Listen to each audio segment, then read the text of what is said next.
Nah, jadi ALK materi pertemuan 3 itu kita ngebahas tentang recasted financial statement. Kalau kalian ingat di pertemuan 2, yang poin terakhir, tentang cara-cara untuk menganalisis akuntansi, itu kan ada 6 step. Nah, step yang terakhir, step yang ke-6 itu kan undo distorsi keuangan, yang kemudian hasilnya itu recasted financial statement. Nah,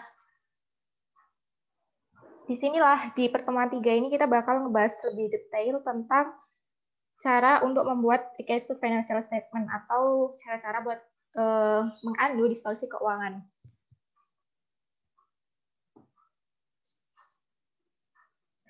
Nah, untuk format dari recasted financial statement itu sebenarnya itu nggak ada format yang baku ya, harus kayak gini gitu, ngebuat recasted financial statement tuh sebenarnya nggak ada aturan khusus mengenai itu.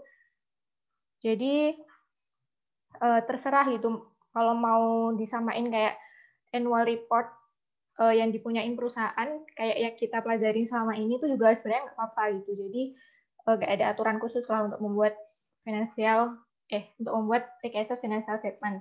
Tapi pada umumnya atau disaranin gitu ya, kalau ngebuat recasted financial statement itu dibedain antara operating sama finansial. Tapi ini cuma saran aja sih, kalau misalnya diikutin juga nggak apa-apa gitu. Tapi lebih baik sih mengikuti cara ini. Jadi dibedain antara operating dan finansial gitu. Nah, tujuannya itu dibedain ya biar kita tahu. Jadi sebenarnya akun-akun yang dari kegiatan operasional itu apa aja sih kayak gitu.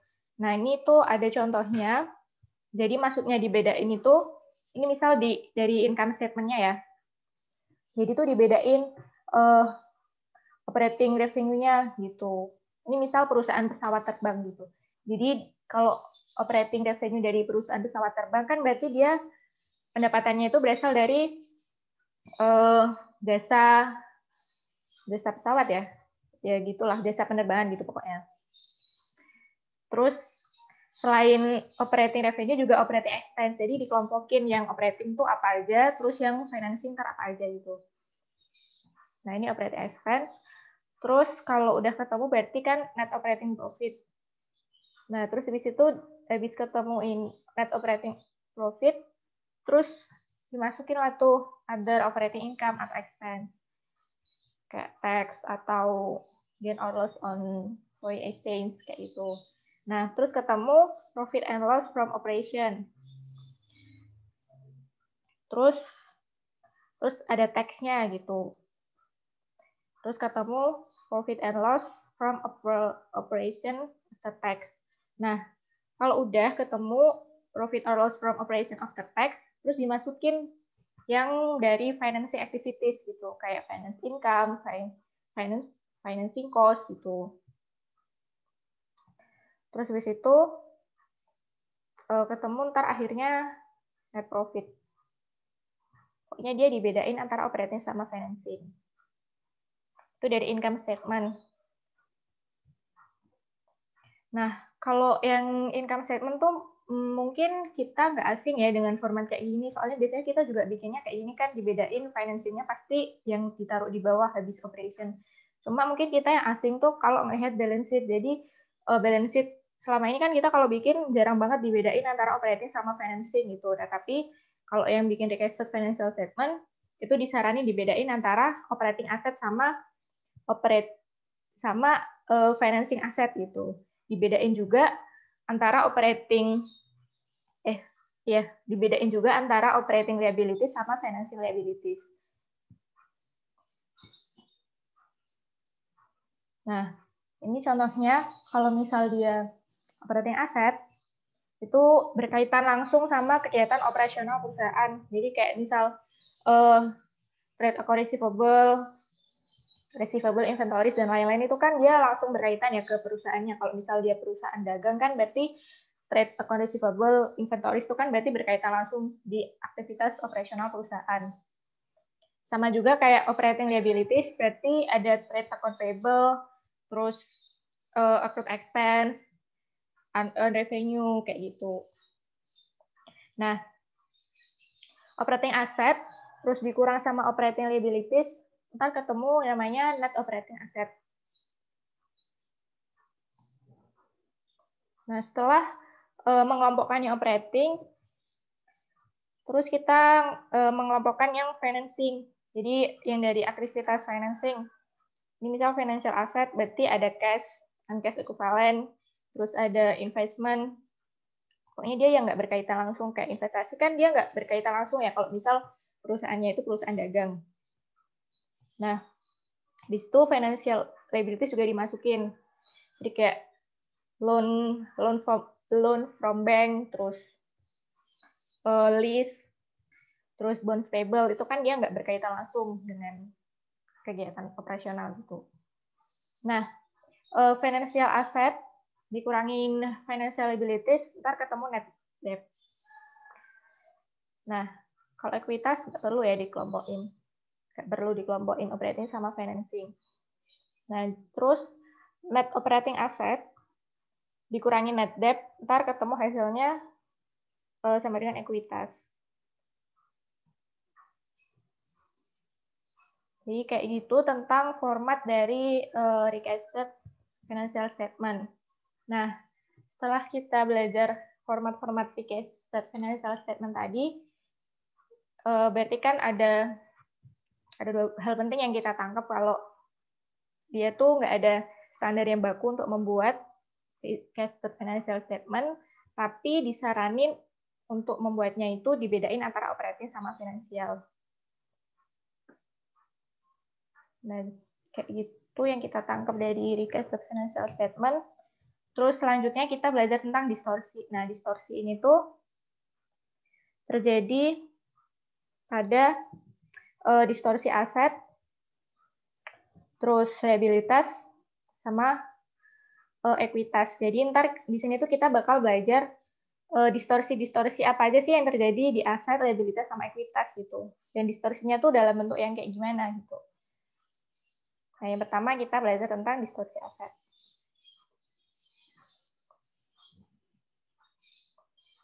Nah, distorsi aset ini tuh terjadi karena adanya ambiguitas. Jadi ambiguitas tuh kita kayak ragu-ragu gitu loh, kayak yakin gitu, nggak yakin 100%. Jadi ada keraguan dalam diri kita atas sesuatu.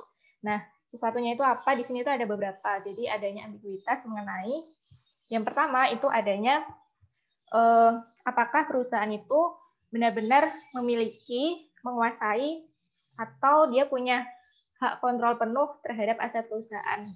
Jadi itu kita tuh ragu-ragu gitu, kita punya ambiguitas.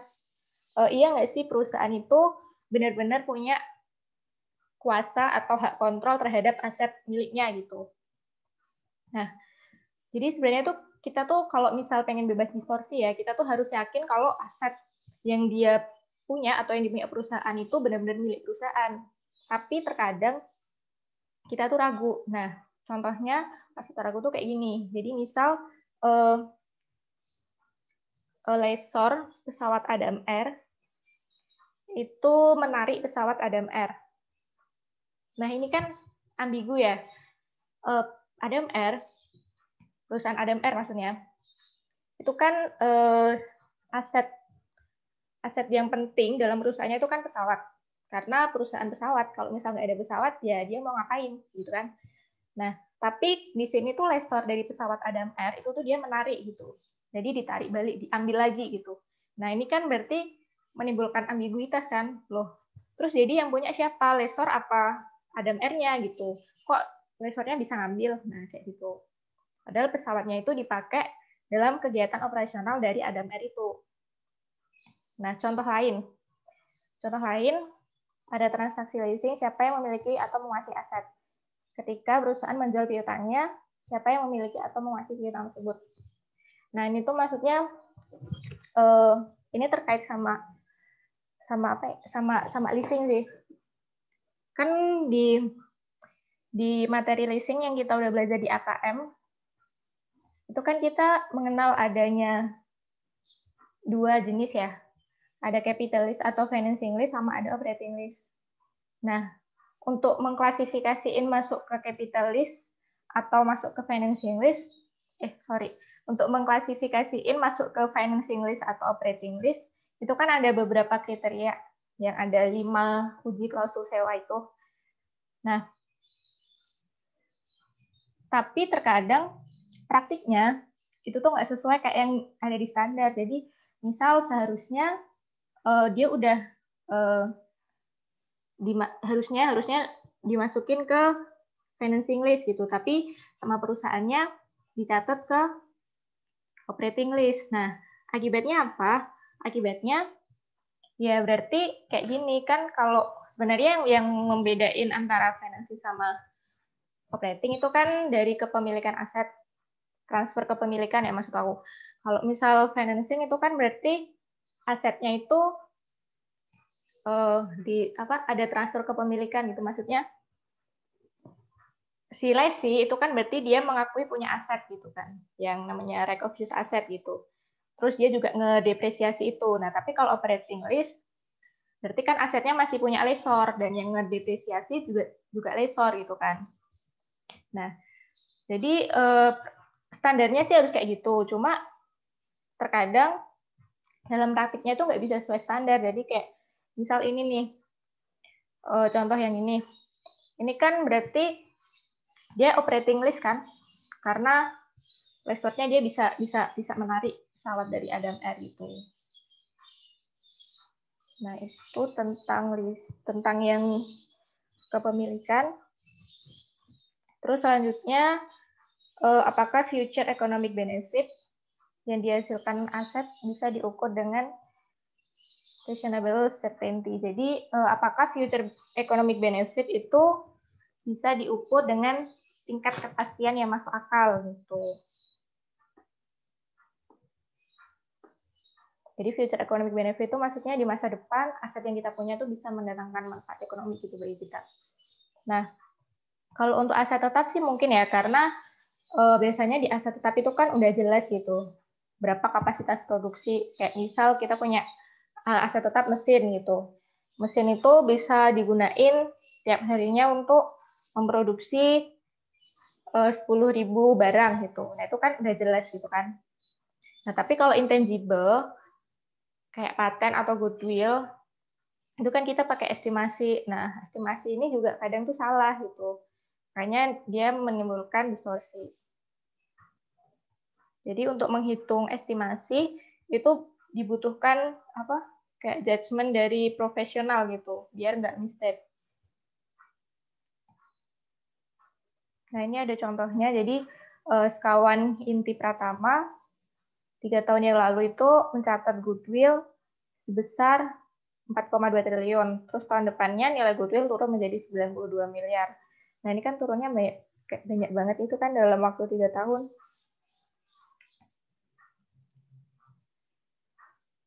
Terus contoh lain tuh, apakah biaya R&D harus dibebankan saja atau dikapitalisasi?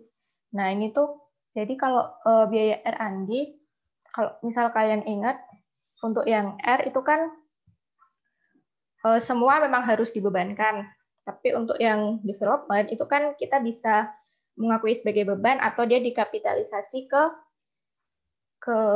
asetnya gitu kan. Nah, untuk mengetahui dia harus dibebankan atau dikapitalisasi itu kan ada harus memenuhi kriteria. Kalau misal dia mau dikapitalisasi, berarti dia harus memenuhi kriteria yang pada intinya itu produk hasil R&D itu laku di pasar dan perusahaan itu siap untuk memproduksi barang itu gitu. Tapi kan untuk kita tahu laku enggaknya itu kan masih belum pasti. Nah, sedangkan di biaya development itu kalau misal kita udah mengakui sebagai beban, itu kita nggak bisa lagi mengakuinya sebagai aset gitu di periode selanjutnya. Dan jadi di sini yang menimbulkan ambiguitas. Soalnya kita nggak bisa tahu di masa depan itu ntar barangnya laku apa enggak gitu. Itu ambiguitas yang kedua. Terus ambiguitas selanjutnya itu tentang fair value aset. Nah, jadi bisa jadi fair value aset itu jatuh di bawah book value. Nah, tapi biasanya kejadian ini itu tuh bukan karena kesalahan perusahaan, tapi disebabkan oleh perubahan teknologi. Jadi dia lebih sering disebabkan oleh faktor eksternal gitu, bukan faktor internal. Nah, ini tuh contohnya ada BlackBerry atau HP BB itu ya, yang zaman dulu banget. Sekarang udah nggak ada. Nah, itu dia punya fair value asset yang di bawah book value-nya gitu. Jadi misal fair value-nya dia itu gini, book value-nya dia misal 1 miliar gitu, tapi fair value-nya tuh mungkin cuma 100 juta gitu. Itu kan berarti fair value-nya jatuh banget kan. Nah, itu kok bisa jatuh banget itu kenapa? Karena berkembang teknologi. Jadi BlackBerry itu kan pas zaman BlackBerry itu juga berkembang teknologi yang pesat, itu dengan adanya iOS sama Android kan. Yang tampilannya tuh mungkin kita lebih suka gitu karena lebih simpel. Tapi BlackBerry ini tuh dia nggak mau kayak berevolusi gitu. Jadi dia tetap teguh ke desain dari teknologinya gitu. Sehingga dia kayak nilainya tuh jatuh karena orang-orang lebih suka iOS sama Android. Jadi nilai pasarnya dia jatuh. Tapi dia masih nggak menyadari. Jadi book value-nya dia masih di atas, padahal fair value-nya dia tuh udah jatuh banget. Itu ambiguitas yang ketiga. Nah, dari ambiguitas tadi itu akhirnya menyebabkan aset itu jadi overstate atau understate. Nah, aset yang overstate itu dia bisa meningkatkan laba, aset bersih, atau ekuitas yang dilaporkan. Nah, kalau asetnya itu understate, dia itu bisa meningkatkan return on equity. Jadi kalau misal aku bahas dulu ya overstate ya. Jadi kalau yang overstate itu asetnya dia bisa meningkatkan laba, aset bersih atau ekuitas. Kalau ekuitas udah pasti ya, kalau misalnya asetnya itu kebanyakan, berarti kan nanti ekuitasnya juga bakalan tinggi gitu, meningkat gitu daripada seharusnya. Kalau yang meningkatkan laba ini mungkin ntar kaitannya bisa kayak ini sih,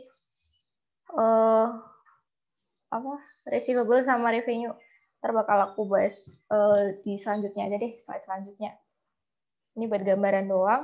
Nah, terus yang kalau understate itu yaitu meningkatkan return on equity. Jadi seolah-olah imbal hasilnya dia tuh jadi tinggi gitu. Nah, imbal hasilnya tinggi itu diikuti dengan asetnya yang understate, kayak terlalu kecil.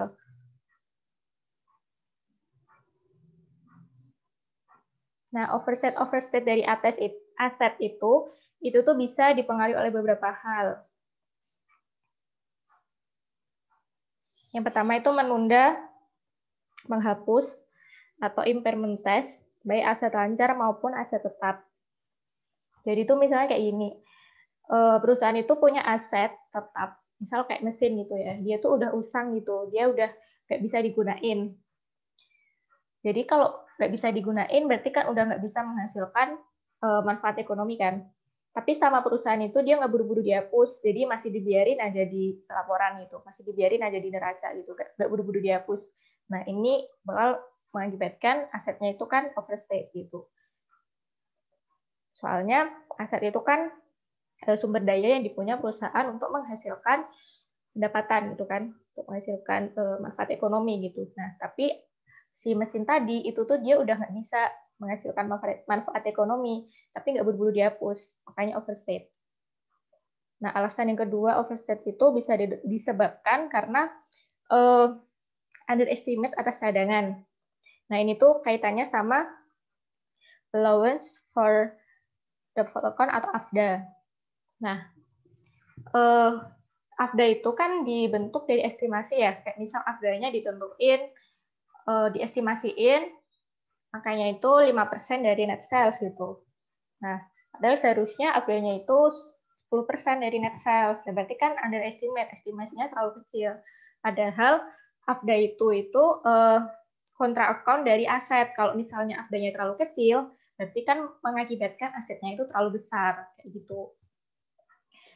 Terus alasan yang ketiga itu karena adanya mempercepat pengakuan pendapatan. Nah, maksudnya dari mempercepat pengakuan pendapatan ini, kenapa dia bisa ngaruh ke overstate asset? Jadi kalau mempercepat pengakuan pendapatan tuh, misalnya kita harusnya mengakui pendapatan itu tahun depan, tapi kita akui sekarang. Nah, kita akui sekarangnya itu berarti kan kita mencatat AR pada sales kan. Nah, pas kita mencatat AR pada sales, berarti kan AR tadi itu bakal menambah aset kita, padahal AR-nya itu seharusnya kita akui tahun depan gitu, bukan kita akuin sekarang. Tapi karena kita akui sekarang, makanya aset kita tuh jadi kebanyakan gitu atau overstate. Itu yang maksudnya mempercepat pengakuan pendapatan. Terus adanya understatement atas beban penyusutan atau amortisasi. Nah, ini sama aja ya. Jadi penyusutan sama amortisasi itu kan dia sifatnya juga kontra account terhadap aset. Jadi kalau misal beban penyusutannya kecil, maka dia bakal menyebabkan asetnya itu jadi kebanyakan gitu atau overstate. Nah, understatement dari beban penyusutannya itu bisa disebabin macam-macam. Bisa disebabin karena underestimate rate of depreciation atau overestimate dari useful life asset sama overestimate residual value itu. Ntar kalian bisa otak-atik sendiri lah gimana kok bisa ngaruh gitu ya. Ntar bisa kalian hitung sendiri. Nah, terus alasan yang terakhir tuh adanya overestimate useful life asset. Jadi misal ini ngaruhnya ya ntar ke ini sih. Kalau overestimate useful life asset berarti ngaruhnya ntar beban penyusutannya itu jadi kecil kan. Kayak misal gedung 100 juta, terus dia masa manfaatnya diestimasiin itu 20 tahun gitu. Berarti depresiasinya berapa? 5 kan? Berarti depresiasinya dia 5. Nah, padahal seharusnya useful life asset-nya dia tuh mungkin cuma 10 tahun gitu. Jadi kalau 10 tahun berarti 1 bagi 10 berarti ada 10. Nah, mengakibatkan kan berarti jadi kecil kan beban penyusutan gedungnya tadi cuma 5 itu padahal harusnya 10. Nah, beban penyusutan yang kecil tadi kan bakal mengakibatkan nilai gedungnya itu jadi lebih tinggi. Nah, nilai gedung yang lebih tinggi itu juga menyebabkan overstate dari aset. Nah, itu dari overstate aset. Terus kita sekarang ngebahas tentang yang understate-nya, jadi understate aset. Nah, kalau understate aset nih kebalikannya dari yang overstate ya. Jadi kalau yang pertama itu berarti dia disebabkan overstatement atas penghapusan ataupun impairment. Jadi yang harusnya asetnya itu cuma dihapus 10.000, tapi kebanyakan itu yang dihapus jadi 20.000. Sehingga asetnya itu jadi understate. Terus yang kedua berarti kebalikannya yang ada tadi, estimasinya dia terlalu tinggi. Yang harusnya estimasinya tuh cuma 5% dari net sales, diestimasiin 10%. Jadi AFDA-nya dia kebanyakan. Nah, karena AFDA-nya itu adalah kontra account dari aset, kalau AFDA kebanyakan berarti bakal nyebabin asetnya itu jadi understate. Terus adanya overstatement atas beban penyusutan atau amortisasi. Ini sama aja ya, jadi beban penyusutan sama amortisasi itu kan juga control account dari aset. Jadi kalau misal penyusutannya itu kebanyakan, ntar bakal nyebabin asetnya itu jadi kekecilan atau understate. Terus ini yang keempat nih baru sih, nggak ada di atasnya tadi. Jadi adanya list aset yang tidak dilaporkan di neraca. Jadi ini tuh misalnya kayak gini, perusahaan itu harusnya udah memenuhi yang 5 uji klausul sewa, sehingga dia seharusnya itu dicatat sebagai financing list. Nah, kalau dicatat sebagai financing list, berarti perusahaan itu kan mengakui adanya right of use asset ya. Jadi perusahaan lessee itu kan seharusnya mengakui right of use asset gitu. Nah, tapi dia itu mencatatnya jadi operating list. Padahal seharusnya dia tuh udah memenuhi kriteria tadi yang dicatat sebagai financial list. Tapi karena dia akhirnya tuh di praktiknya dia nyatet sebagai operating list, berarti kan dia nggak mencatat adanya right of use asset tadi di perusahaan lessee. Nah, terus itu alasan keempat. Selanjutnya itu menghapuskan piutang walaupun sebenarnya masih tertagih.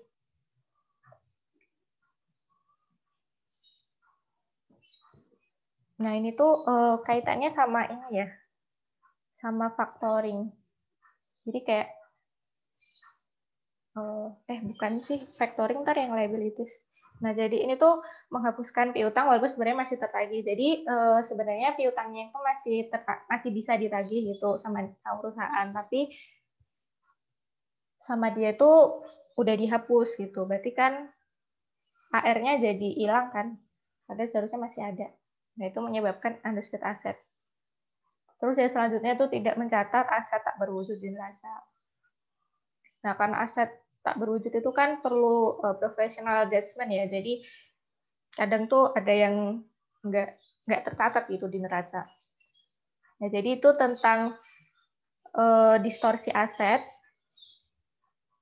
Jadi kenapa dia muncul itu karena adanya ambiguitas. Yang pertama itu mengenai kepemilikan.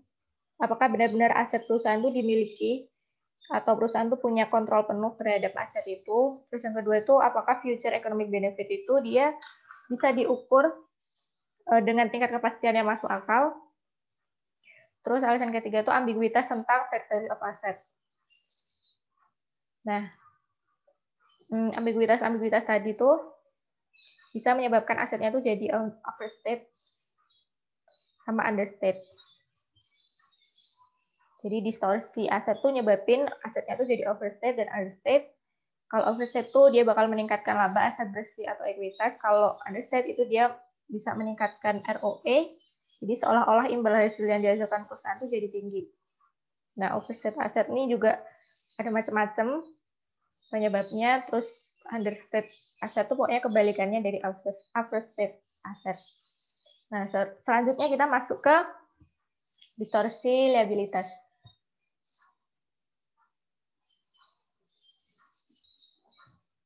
Jadi, distorsi liabilitas itu terjadi karena adanya ambiguitas mengenai beberapa hal. Jadi sama ya, jadi di distorsi liabilitas itu juga terjadi ambiguitas gitu atau ragu-ragu gitu pokoknya. Nggak yakin 100%. Nah, ambiguitas itu tadi mengenai yang pertama, kapan kewajiban muncul dan harus dibayar. Jadi ini tuh contohnya bisa kita jumpai pada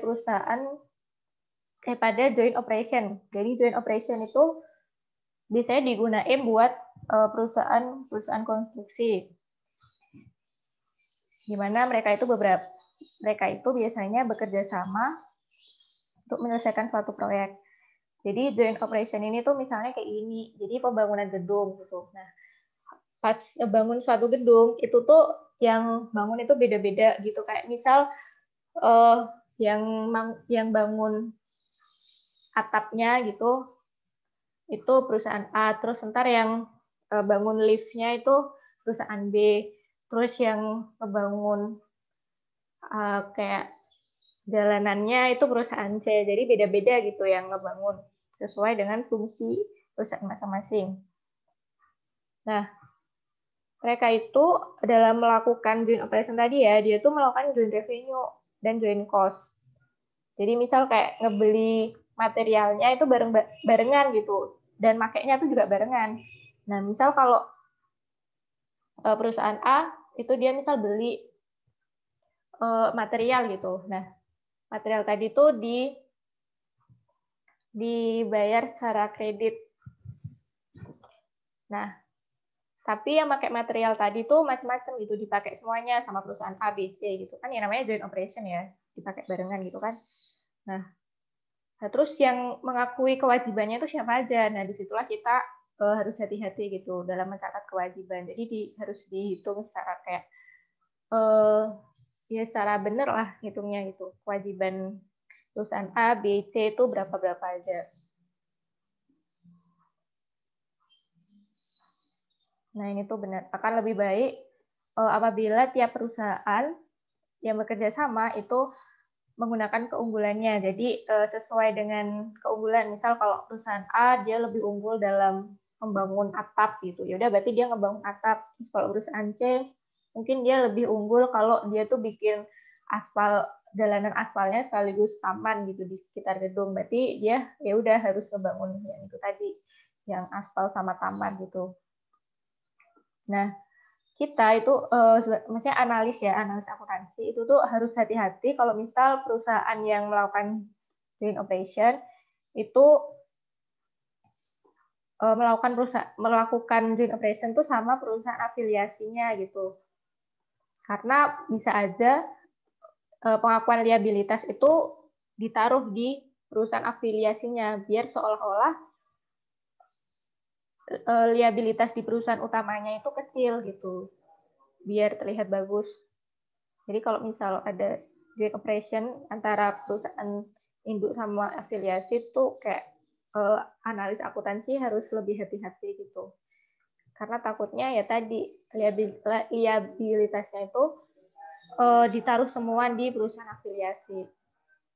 Biar seolah-olah di perusahaan utamanya tuh bagus, utangnya dikit. Nah, itu ambiguitas pertama. Selanjutnya itu ambiguitas yang kedua, tentang bagaimana pengukuran besar kewajiban. Nah, pengukuran besar kewajiban ini bisa terkait dengan kewajiban kontingensi. Jadi kewajiban kontingensi itu kan dia sifatnya masih perkiraan ya.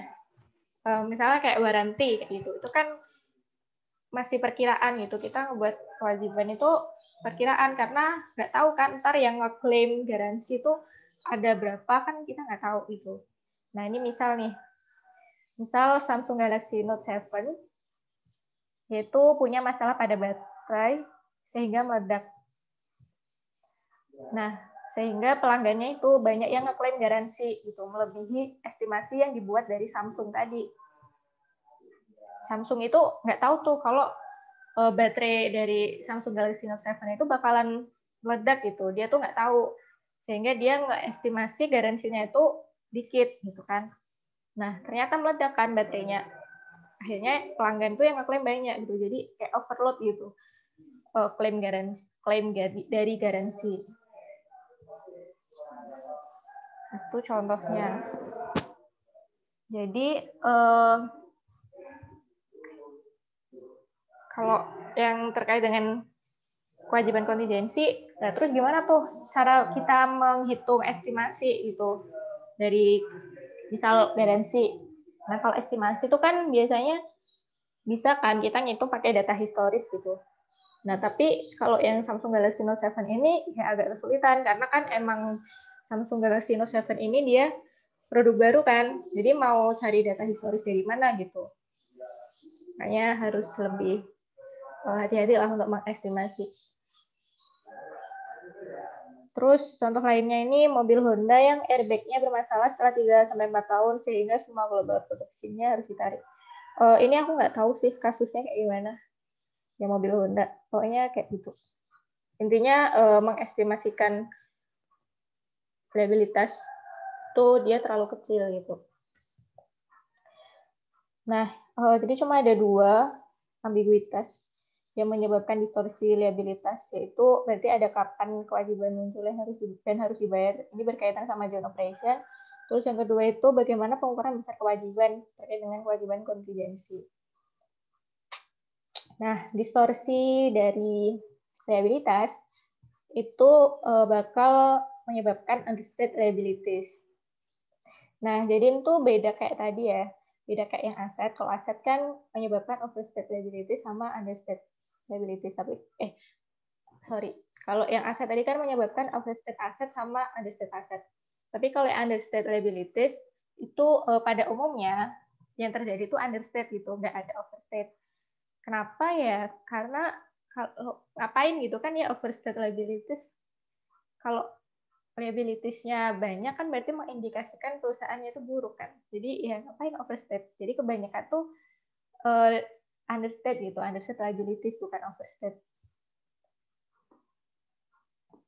Nah, tujuan dari understate liabilities itu meningkatkan laba, menurunkan utang, terus sama income smoothing. Kalau yang menurunkan utang udah pasti ya, kalau understate liabilities otomatis utangnya jadi lebih kecil daripada yang seharusnya. Terus yang meningkatkan laba, ini ntar kaitannya sama pengakuan revenue sama unearned revenue. Ntar bakal aku bahas selanjutnya. Ini yang pertama. Jadi understate liabilities itu disebabkan oleh beberapa hal. Yang pertama itu ada pencatatan pendapatan yang terlalu agresif. Nah, ini tuh misalnya kayak gini. Jadi, misal kita menerima pendapatan di muka gitu. Seharusnya kita nyatetnya itu kan sebagai cash pada unearned revenue gitu kan. Jadi kan unearned revenue itu kan masuk ke liabilities. Nah, tapi kita nggak nyatet tuh. Nah, kalau misal unearned revenue itu kan berarti kita mengakui pendapatan itu sepanjang periode kan, nggak diakui secara langsung gitu. Nah, tapi ternyata kita nggak mau nyatet kayak gitu. Kita nyatetnya langsung cash pada revenue gitu, bukan unearned. Padahal padahal pendapatan itu mungkin untuk 2 tahun ke depan gitu, tapi langsung kita akui sekarang semuanya jadi revenue bukan unearned lagi. Nah, jadi kan kalau kayak gitu berarti nyebabin revenue-nya itu jadi tinggi kan. Nah, kalau revenue-nya tinggi berarti dia bakal meningkatkan laba. Dan kalau kayak gitu berarti menyebabkan apa juga? Berarti dia juga nyebabin liabilitasnya tadi itu jadi understate karena kita nggak mencatat adanya unearned revenue itu. Itu alasan yang pertama. Terus yang kedua itu menghilangkan piutang dari neraca ketika mereka telah menjualnya dengan resource. Jadi ini tuh kaitannya sama factoring. Jadi factoring itu kalau misal kita ngejual piutang, nah factoring piutang itu kan ada dua ya, ada dua cara gitu kan, with guarantee atau without guarantee. Nah kalau with guarantee itu kan resiko piutang tak tertagih itu langsung nggak berpindah gitu kan. Jadi resiko piutang tak tertagih itu tetap di penjual meskipun udah dibeli gitu piutangnya. Tapi kalau yang without guarantee, risiko piutang tak tertagih itu langsung beralih ke pembeli gitu. Jadi jualnya itu udah nggak ngurusin lagi tentang piutang tak tertagih tadi. Nah, yang with guarantee berarti kan harusnya AR itu dia tetap dicatat kan, nggak boleh dihapus. Nah, tapi dia itu dihapus sehingga menyebabkan liabilitas tadi itu dia jadi understate gitu. Terus alasan yang ketiga itu tentang mencatat sewa sebagai operating lease sehingga kewajibannya tidak tercatat di neraca. Nah, ini sama mirip-mirip kayak aset tadi sih sebenarnya. Jadi harusnya itu dia pakai financing lease atau capital lease ya. Nah, kalau misalnya dia pakai financing lease berarti kan muncul lease liability kan.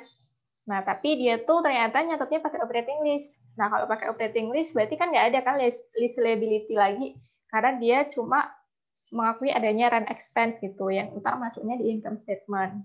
Jadi dia nggak muncul kewajiban berupa lease liability di neraca. Terus alasan yang terakhir itu menilai kewajiban pensiun atau pensiun liability terlalu rendah. Nah, jadi itu alasan-alasan yang menyebabkan liabilities itu jadi understate. Nah, setelah masuk ke distorsi liabilitas, terus yang terakhir itu kita masuk ke distorsi ekuitas. Nah, jadi distorsi ekuitas itu tuh dia disebabkan karena adanya distorsi di aset atau liabilitas. Karena ya tadi ekuitas kan hasil dari aset dikurangi liability kan. Tuh, makanya kalau misal asetnya itu udah ada distorsi, otomatis itu bakal ngaruh ke ekuitasnya juga terdistorsi. Nah, tapi selain itu, ekuitas itu juga bisa terdistorsi karena adanya hybrid security. Jadi, hybrid securities itu tuh dia instrumen yang bisa bisa berubah gitu. Jadi misal instrumen debt itu bisa berubah ke instrumen ekuitas atau sebaliknya itu.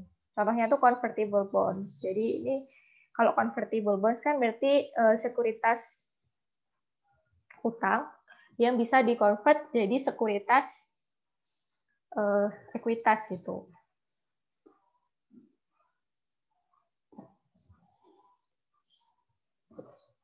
Nah, contoh distorsi ekuitas ini ada convertible bonds. Ini misal nih,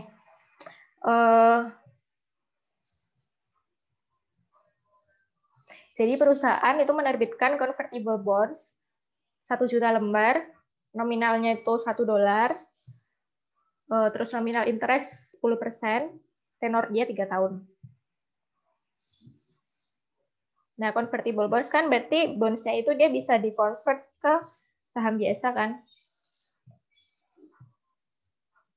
Nah, terus ini, convertible bonds tadi kan nominal interest-nya ada 10%. Nah, terus logikanya berarti tingkat bunga di pasar lebih tinggi, sama atau lebih rendah? Jawabannya itu berarti tingkat bunga di pasar itu seharusnya lebih tinggi. Kenapa? Karena convertible bonds itu kan dia punya fitur khusus bisa di-convert jadi saham. Nah, fitur itu kan berarti kayak suatu keunggulan kan? Jadi kayak fitur positif gitu loh. Makanya tingkat bunga nominalnya itu diturunin gitu, lebih kecil daripada tingkat bunga yang di pasar. Karena ya tadi dia punya fitur khusus bisa di-convert jadi saham. Nah, ini contohnya yang tadi ya. Jadi menerbitkan convertible bond 1.000 lembar nominal $1, nominal interest 10%, tenor 3 tahun. Nah, tingkat bunga di pasar dari bond sejenis itu 15%. Nah, ini benar kan? Berarti nominal interestnya dia itu lebih kecil daripada tingkat bunga pasar dari bond sejenis. Karena ya tadi, dia punya fitur convert, bisa di-convert ke saham biasa. Nah, terus kenapa itu bisa menimbulkan distorsi? Karena yang pertama itu, convertible bond itu dia tidak merefleksikan true opportunity cost.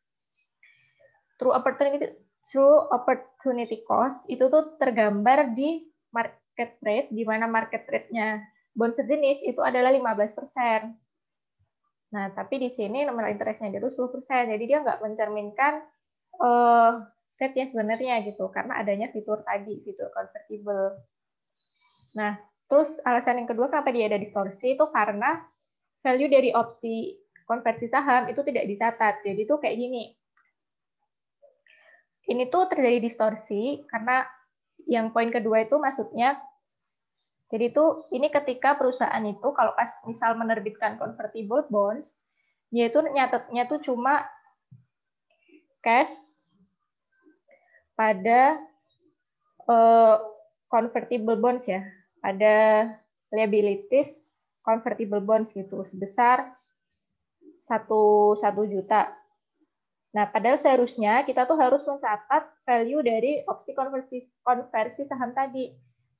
Ini kalau kalian ingat, itu di AKM juga udah pernah dibahas, jadi seharusnya itu nyatetnya itu nggak kayak gini ya, nggak cuma cash pada liabilities convertible bond tuh harusnya dia nyatetnya nggak gitu, tapi juga harus mengikutkan value dari opsi konversi saham tadi. Jadi harusnya tuh nyatetnya cash pada convertible bonds, terus di sini tuh ada juga equity, apa ya namanya, konversi, ya saham konversi gitu.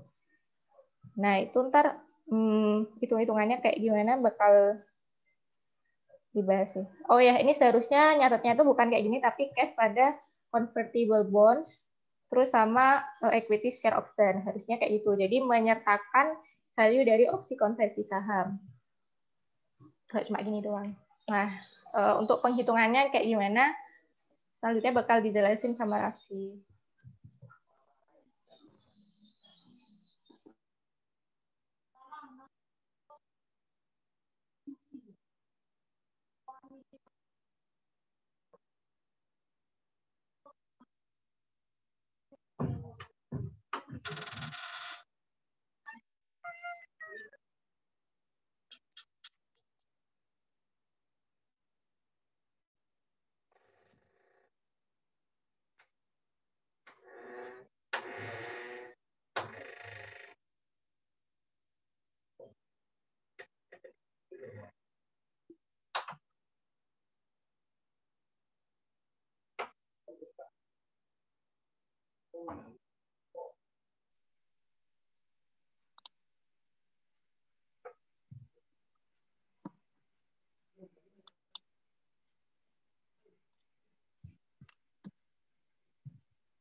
Share screen udah kelihatan belum?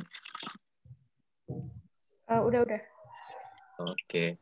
Nah, makasih Sania. Tadi Sania udah jelasin secara detail ya terkait teori-teori baik itu distorsi dari aset, liability, sama equity. Nah, sekarang aku mau lanjutin dulu terkait penjelasan Sania tadi terkait distorsi ekuitas. Nah, distorsi ekuitas tadi kan banyak nih sebabnya nih. Bisa dari efek domino dari aset dan liabilitas itu sendiri, maupun adanya hybrid security seperti convertible bond. Nah, tadi kan udah jelasin bahwa terdapat perbedaan antara ini ya, nominal interest dengan market rate-nya. Karena dalam convertible bond itu biasanya menawarkan contract rate yang lebih rendah ketimbang market rate pada biasanya. Kenapa demikian? Karena tadi udah jelasin Tanya juga bahwa itu merupakan kompensasi atas fitur yang udah diberikan sama penerbit bond, ya kan? Karena kan penerbit bond udah memberikan opsi bahwa pemegang bond dapat mengkonversikan bonds-nya ke bentuk share nantinya ketika udah jatuh tempo. Nah, untuk sebagai bentuk kompensasinya, kontrak rate-nya diturunin. Dengan kontrak rate yang rendah ini kan menandakan bahwa jumlah bunga yang dibayarkan oleh penerbit bond lebih sedikit ketimbang biasanya. Nah, inilah yang menyebabkan distorsi ini. Kemudian, langsung kita coba kehitungannya. Nih, jadi gimana cara menghitung true opportunity cost-nya atau biaya peluang aslinya? Pertama kita harus buat perhitungan present value convertible bond dengan discount rate sebesar market rate. Jadi yang kita pakai adalah market rate, bukan yang contract rate sebesar 10% tadi. Dengan market rate sebesar 15%, kita cari present value-nya nih. Nah ini ya, di tahun pertama kan ada pembayaran bunga 100.000. 100.000 dari mana? Dari dari contract rate 10% tadi, dikali nilai bondnya, yaitu 1 juta. Nah, terus dapat 100.000, di tahun kedua 100.000 juga, tahun 3 100.000, di tahun akhir tahun ketiga juga ada pembayaran nilai bondnya. Kemudian jangan lupa kita masukkan discounted factor 15%. Itu ada 1,15, 1,325, 1,520875, 1,520875. Dari hasil ini kita dapatkan present value-nya adalah 86.000 sekian, 75.000, 65.000, 657.000. Nah, kemudian present value ini kita tambahin, jadi dapat nilai present value dari bond itu sendiri sebenarnya adalah 885.000. Dan ini tentu saja berbeda dengan apa yang telah dicatat sama perusahaan, karena perusahaan sendiri nyatatnya sebesar 1 juta. Nah, di sini kan inilah yang dimaksud dengan distorsi dari convertible bond ini sendiri, karena ada perbedaan pencatatan dari 1 juta yang seharusnya hanya 885.000 sekian. Nah, gimana perlakuannya? Nah, kita lihat lagi di slide selanjutnya. Nah, jadi jurnal yang benar itu seharusnya seperti ini, yang udah dibilang Sania tadi, bahwa kita harus memunculkan bagian dari ekuitasnya. Jadi, kalau tadi awalnya ya, yang salah itu kan berarti cash pada anggap aja liability CB, ya kan, sebesar 1 juta. Nah, ini yang salah. Kenapa? Karena dia di sini nggak memunculkan unsur dari ekuitasnya, yaitu opsi convertible-nya tadi, gitu loh. Nah, makanya jurnal yang benar itu seharusnya adalah seperti ini. Cash pada bank sebesar cash sebesar 1 juta pada liability sebesar 885.000 dan kita munculkan bagian dari ekuitasnya sebesar 114.000. Nah, inilah menjadi yang berarti jurnal inilah yang udah terbebas dari bias atau terbebas dari distorsi. Nah, kita lihat. Nah, ini ya, ini perbandingannya. Ini yang masih terdistorsi karena belum memunculkan equity share option, dan ini udah bebas dari distorsi karena udah memunculkan bagian dari ekuitasnya. Nah, kemudian kita baru bisa nge-breakdown nih. Di sini kan berarti terdapat perbedaan antara contract rate dengan market rate, ya kan?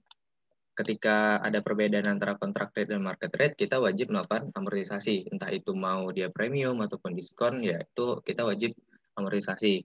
Karena kasusnya di sini contract rate-nya lebih kecil daripada market rate, ya udah berarti kita perlakuannya seperti diskon. Liabilities-nya nilainya start dari 885, ini ya bukan dari 1 juta tapi 885. Interest paid-nya 100.000, terus ada interest expense, kemudian ada amortisasi masing-masing, sama seperti bond payable pada biasanya, dan akhirnya di akhir tahun ketiga, itu nilai liabilities-nya menjadi utuh lagi ke nilai par-nya, yaitu 1 juta. Nah, inilah perlakuan yang benar dari convertible bond-nya seharusnya. Oke. Bagaimana jika convertible bond pada saat maturity semuanya di-convert jadi ekuitas? Jadi ketika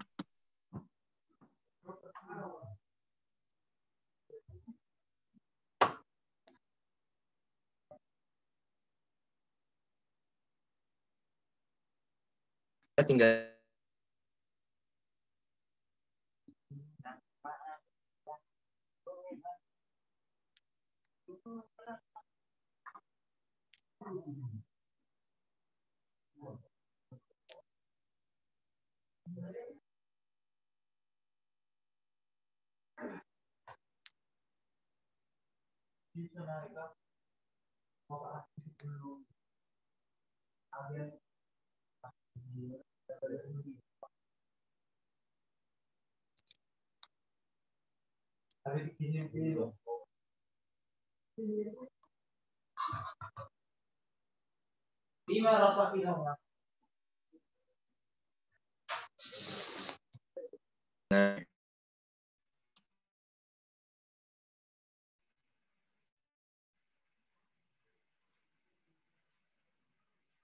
halo, apakah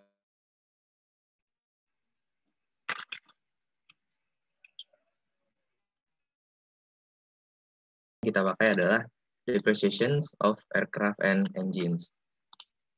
Jadi fokus kita adalah ke depresiasinya. Nah, gimana step-stepnya? Yang pertama, kita ingin melakukan analisis laporan keuangan maskapai N. Jadi ada NRWs, di mana langkah-langkah yang pertama adalah kita harus mengidentifikasi kebijakan akuntansi yang krusial.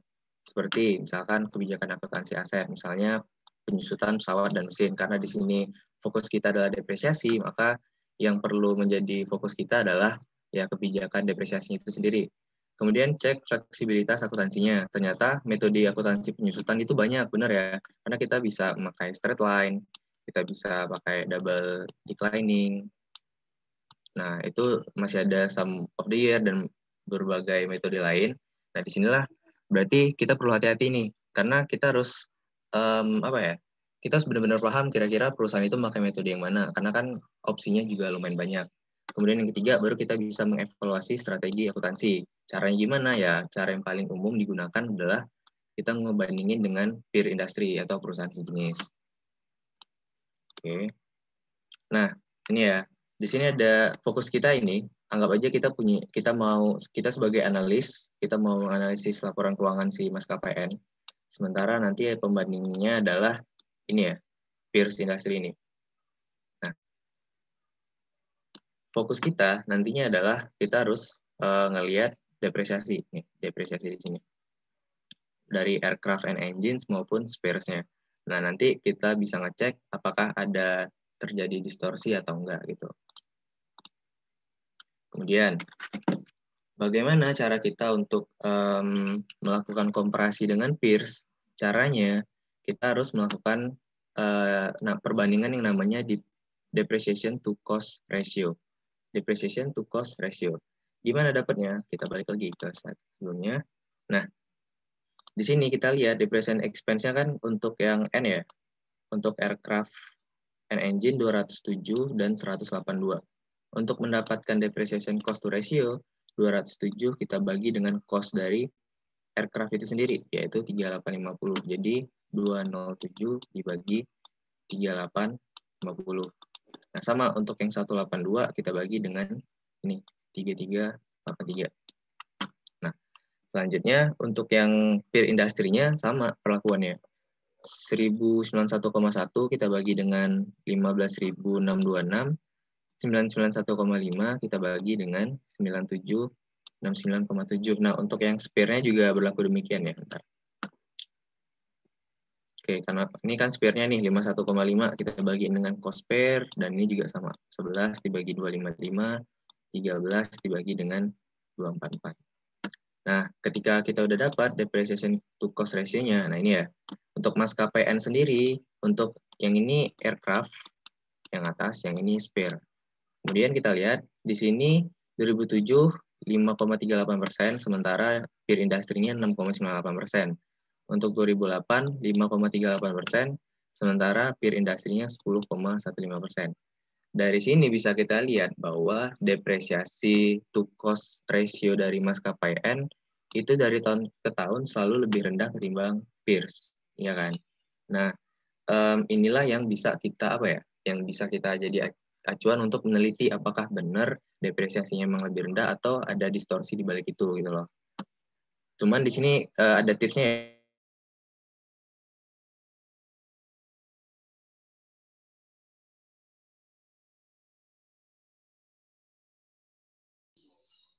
ya. Suara kamu nggak denger deh kayaknya.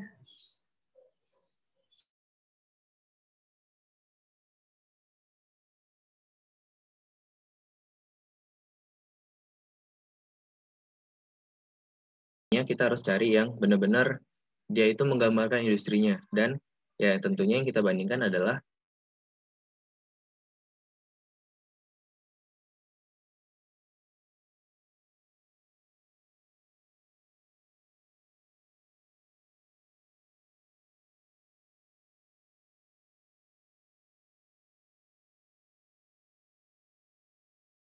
belum.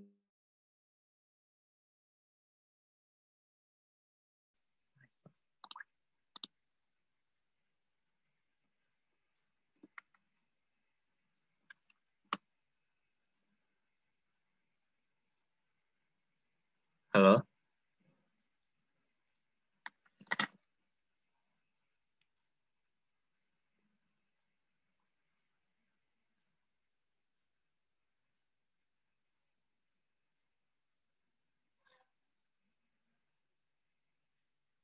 Sebelumnya suaraku kedengaran nggak? Soalnya tadi dia bilang yang nggak kedengaran. Udah. Oke. Nah, kita lanjutin ya. Jadi untuk yang kalau kita bandingin depreciation to cost ratio-nya, itu penyusutan NR waste itu selalu lebih rendah ketimbang peer industry-nya. Apakah kita bisa memastikan ini sebuah distorsi? Ya, belum tentu. Karena kita harus ngecek lagi. Karena kan kita nggak tahu nih metode untuk maskapai N itu sama nggak dengan peer industry-nya. Kalau beda ya bisa jadi memang depreciation to cost ratio-nya beda. Karena seperti yang teman-teman tahu, antara straight line ataupun double declining itu aja udah beda kan. Double declining itu mengakui penyusutan yang lebih besar di awal-awal di tahun-tahun awal. Di tahun 1, tahun kedua itu pasti bakal lebih besar dan dia bakal menurun sampai ke tahun akhir. Sementara straight line ya dia pengakuannya sama tiap tahun dan itu aja bisa membuat depresiasinya beda gitu. Nah, inilah yang perlu kita cek dulu. Belum tentu berbeda itu udah pasti distorsi, belum tentu. Jadi kita harus ngecek. Gimana ngeceknya? Bagian dari laporan keuangan yang memuat yang kontennya menjelaskan metode depresiasi itu adalah CLK, catatan atas laporan keuangan. Nah, apakah diberikan penjelasan memadai atas pilihan metode penyusutan? Nah, karena kita di case ini, di soal ini kita nggak diberikan CLK-nya, jadi kita anggap nggak ada keterangan. Jadi ya udah bisa kita bilang ini merupakan distorsi penyusutan. Ya kan? Distorsi penyusutan itu efeknya adalah meningkatnya net income. Kenapa? Karena dengan understate-nya depreciation expense, ya kan, itu seolah-olah nanti net income-nya menjadi overstate gitu. Ini efek distorsinya. Kemudian gimana cara ini ya udah ya. Nah sekarang kita mau ngebedarin distorsinya tadi biar kita dapat laporan yang bebas dari distorsi. Gimana caranya? Pertama, aplikasikan rate ke perhitungan penyusutan maskapai N. Jadi misal pada 2007 ya, ini kan, kita pakai si Pierce karena Pierce yang kita anggap nggak terdistorsi. Pierce pada tahun 2007 untuk yang aircraft-nya, ya, untuk aircraft and engine, depreciation to cost ratio-nya 6,98%. Dari 6,98% ini, kita kali dengan cost-nya si maskapai N. Nih, yang ini. Kita kali sini. Dan kita dapetin bahwa depresiasi seharusnya adalah 268,73. Ini depresiasi seharusnya. Padahal yang dicatat oleh maskapai N itu dari tahun ke tahun adalah 207. Dan tentu ini ada perbedaan dong, 268,73 sama 207. Perbedaannya sebesar berapa? Yaitu 268,73 dikurang 207 dapat 61,73. Berarti understate sebesar 61,73. Kemudian, penyusutan understate sebesar 61,73 tadi, kita harus ngeliat dulu nih apakah material atau enggak. Gimana caranya? Tadi kan depreciation expense itu secara nggak langsung mempengaruhi ke ini ya, net income ya. Dengan yang ini understate, akibatnya net income overstate. Berarti kita cek dulu material atau enggaknya ke net income. Net income perusahaan itu tadi mana nih? Nah, ini ya 214 ya di tahun 2017. Berarti kita bagi aja langsung 61,73 dibagi net income-nya 214 dapat 28,85%. Berarti ini subjektif ya. Jadi mungkin di perusahaan itu 28,8% itu bisa dikategorikan cukup material. Kemudian baru kita evaluasi dalam 3-5 tahun apakah kebijakan akuntansi ini dilakukan secara konsisten ya kan. Apabila iya berarti laporan keuangan terdistorsi. Kita harus kembalikan ke kondisi yang mencerminkan reality bisnis atau yang nggak ada distorsinya. Gimana caranya? Ya udah berarti kan akhirnya gini caranya. Berarti kan yang perlu kita tambahin adalah depresiasinya sama akumulasi depresiasinya. Depresiasinya tadi, akumulasi depresiasinya itu 1.525 dan depresiasi per tahun adalah 207 tahun. Berarti metode penyusutan maskapai N yang terdistorsi ini udah dilakukan selama 7,3 tahun, 7,3 sekian tahun. Artinya dia 7,3 tahun udah terdistorsi gitu loh laporan keuangannya. Jadi selama ini sudah understate sebanyak, karena tadi understate per tahunnya 61,73, kita kaliin dengan 7,3, ya kan? Berarti dapat 454,395. Artinya, akumulasi penyusutannya harusnya lebih besar daripada 1.525, karena dia understate. Berarti kan kita tambahin dengan akumulasi understate 7 tahun, berarti 1.525 kita tambahin 454 yang ini dapat 1.979,395. Berarti akumulasi penyusutan yang bebas dari distorsi tadi yaitu sebesar 1979,395. Nah, ini perbedaannya, ya kan? Ini untuk yang laporan keuangan sekarang. Ya kan? 3850, akumulasi depresiasinya 1525, foreign currency adjustment-nya kan nggak ada pengaruh ya. Nah, harusnya akumulasi depresiasinya kan 1979,4 tadi ya. Dan akhirnya net book value dari aircraft and engine-nya itu bukan 2.473, tetapi 2018,6. Artinya berkurang sebesar 454,39. Kenapa bisa berkurang sebanyak ini? Ya karena ada penambahan akumulasi depresiasi sebesar 454,39 akibat understate selama 7 tahun. Nah, berarti kita baru bisa melihat laporan keuangan yang untuk menganalisis lebih lanjut, kan kita butuh laporan keuangan yang bebas dari terdistorsi ya. Nah, berarti yang kita pakai adalah yang ini, yang adjusted. Karena ini yang udah bebas dari bias atau distorsi. Nah, ini untuk yang aset. Aset kurang lebih seperti itu. Kemudian kita lanjut ke yang lain.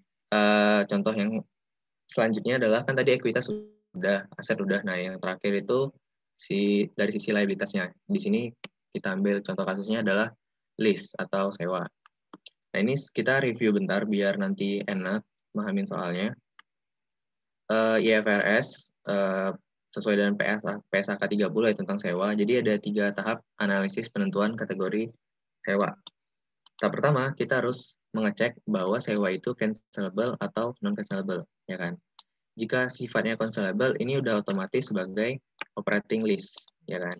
Nah, kalau dia sifatnya non-cancelable, itu belum tentu langsung finance lease, tapi bisa jadi operating lease juga, tergantung nanti step selanjutnya.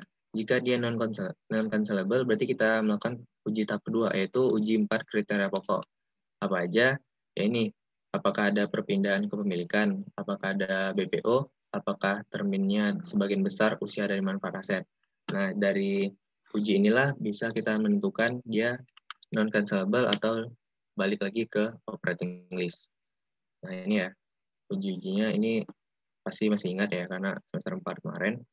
Nah, sekarang ini kasusnya adalah, di sini dari laporan keuangannya, dia ada finance list, ada operating list, dan ada non-cancelable operating list. Jadi di sini menurut si perusahaan yang ini, anggap masih perusahaan tadi ya, perusahaan N tadi, itu dia menganggap non-cancelable ini operating list. Padahal non-cancelable ini seharusnya finance list. Misalkan menurut analis, non-cancelable ini harusnya finance list. Ya otomatis kita harus menyesuaikan laporan keuangannya. Kenapa? Karena laporan yang ada sekarang itu ada distorsinya. Kenapa distorsi? Karena yang non-cancelable harusnya finance dicatat di operating.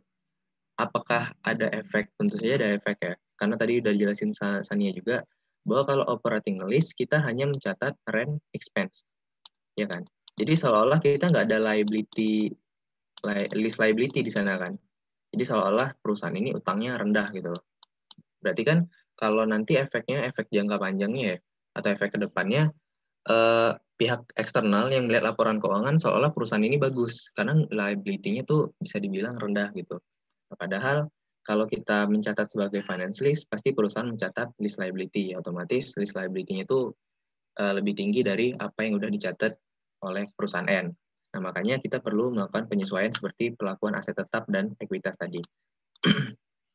Nah, ini ya, caranya gimana? Bagaimana cara mengubah perhitungan non-cancelable operating list menjadi finance list?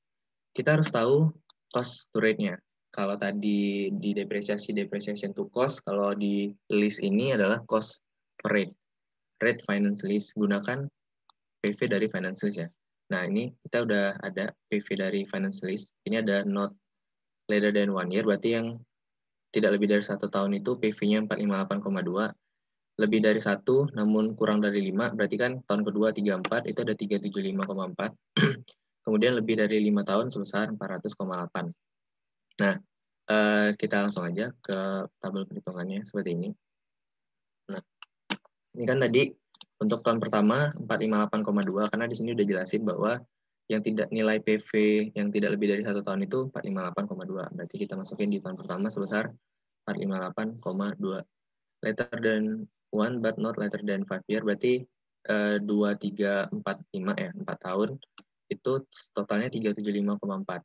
Ya kan? Karena dia lebih dari 1 tahun, tapi tidak lebih dari 5 tahun. Berarti kan 2 sampai 5 itu totalnya 375,4. Gimana proporsi per tahunnya? Langsung aja kita bagiin proporsional, kita bagi 4, dapat masing-masing tahun dari tahun kedua sampai kelima, sampai sini, itu sebesar 93,9. Nah, untuk yang lebih dari 5 tahun, itu totalnya 400,8. Nah, kita asumsikan bahwa pembagian per tahun itu sama, sebesar 93,9. Berarti 400,8 dibagi 93,9 dapat 4,27 tahun lagi. Berarti ada tambahan sebesar 4 tahun ditambah 0,27 tahun. Nah, berapa nilai dari 0,27 tahun tuh? Ya udah, berarti tinggal kita kaliin aja kan. 400,8 dikurang 93,9 dikali 4. Nah, ini kita dapat hasilnya sebesar 25. Nah, berarti nanti udah pas hasilnya, totalnya 1234,4. Udah sesuai ya dengan ini, 1234,4.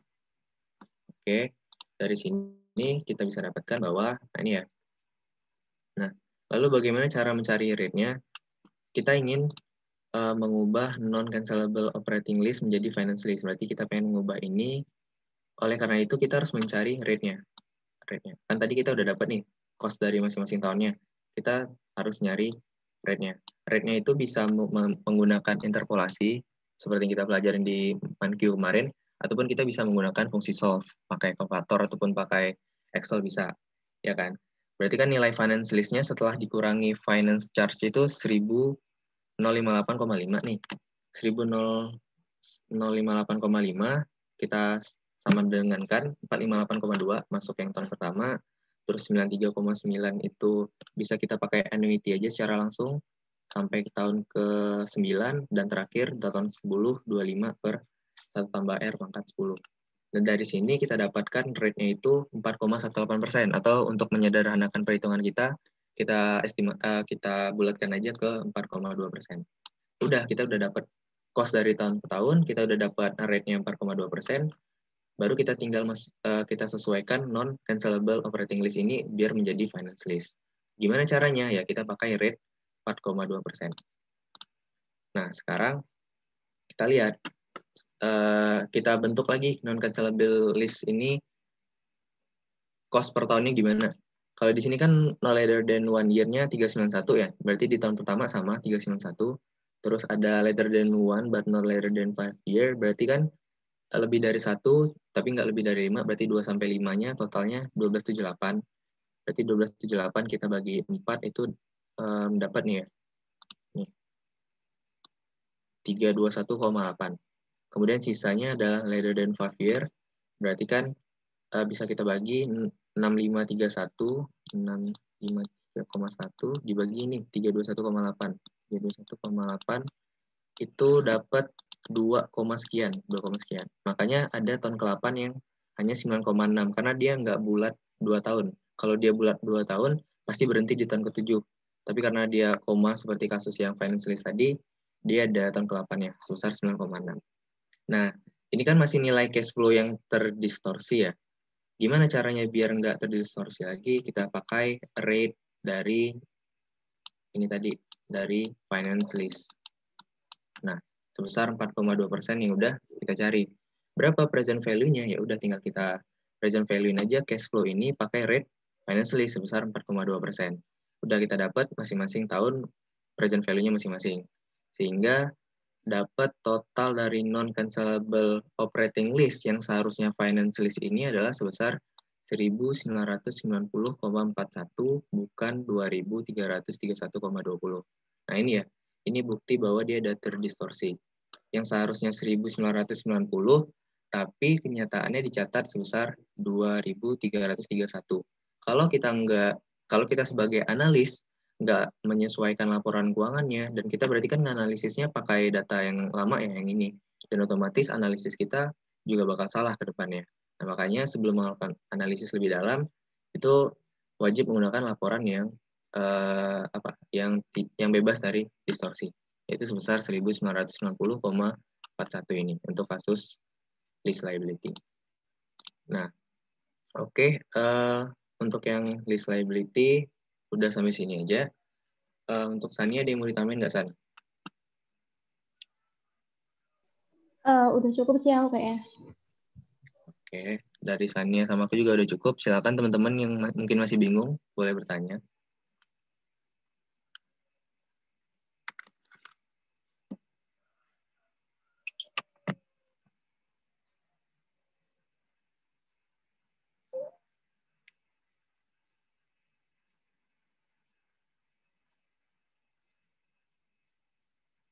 Kayak misal fair value-nya tuh turun jauh di bawah book value ya berarti kemungkinan di situ ada distorsi sih. Kalau dari aku kayak gitu. Kalau Gimana? book value di bawah fair value berarti nggak ada distorsi ya hitungannya? Enggak, itu kan emang bisa aja kan apa book value-nya dia di bawah fair value itu kan mungkin aja kan. Gitu. Oh, berarti untuk fair value ini sebenarnya kalau dia selama book value-nya itu yang di bawah fair value berarti nggak ada distorsi, bebas ya berarti. Bisa pasti bebas distorsi gitu. Oke.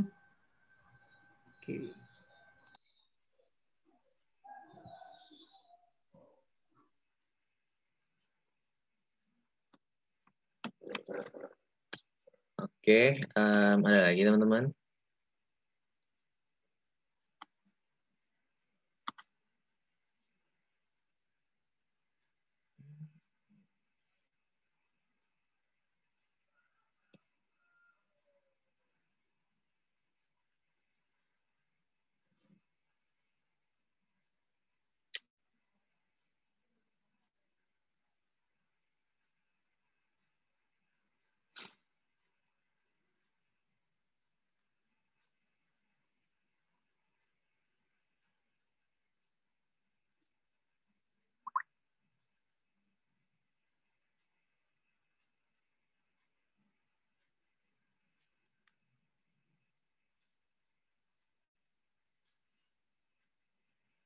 Oke, kalau nggak ada, kita bisa akhirin dulu. Mungkin dari Sania ada tambahan, San? Atau udah clear semua? Udah clear semua sih. Oke. Sekali lagi terima kasih teman-teman semua udah mau ikutan belajar bareng kita pada pagi hari ini. Semoga apa yang kita pelajarin hari ini bisa bisa diterima ya ilmunya dan bisa teman-teman pakai nantinya kalau ada kuis ataupun pembelajaran selanjutnya itu bisa teman-teman pahamin. Kami mohon maaf apabila terdapat masih banyak kekurangan, tapi semoga ini ya bisa teman-teman pahamin juga. Nanti ada link evaluasi, minta tolong teman-teman isi semua biar tenter kita ini lebih bagus lagi. Untuk mengakhiri tenter kita pada pagi hari ini, marilah kita berdoa menurut agama dan percaya masing-masing. Berdoa dimulai.